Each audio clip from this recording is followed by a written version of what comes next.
ہر دکھ میں اولاد کو ماں باپ ہی یاد آتے ہیں۔ ایک بزرگ بیمار ہوئے تو ان کی والدہ ان کی عیادت کو تشریف لائیں۔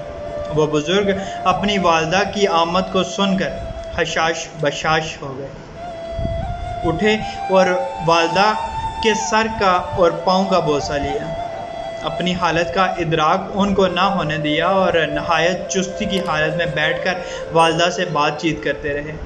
مگر جو ہی والدہ گھر سے رخصت ہوئیں، یہ تکلیف کی وجہ سے بستر پر گر پڑے اور ان پر غشی طاری ہو گئی۔ جب ہوش آیا تو اہل خانہ نے پوچھا، آپ نے اس طرح اپنے آپ کو مشقت میں کیوں ڈالا؟ تو فرمانے لگے کہ بچے کی ہر ہائے اور درد بھری آواز والدین کے دل میں زخم کر دیتی ہے، اس لیے میں اپنی والدہ کو اس عذاب سے گزارنا نہیں چاہتا تھا۔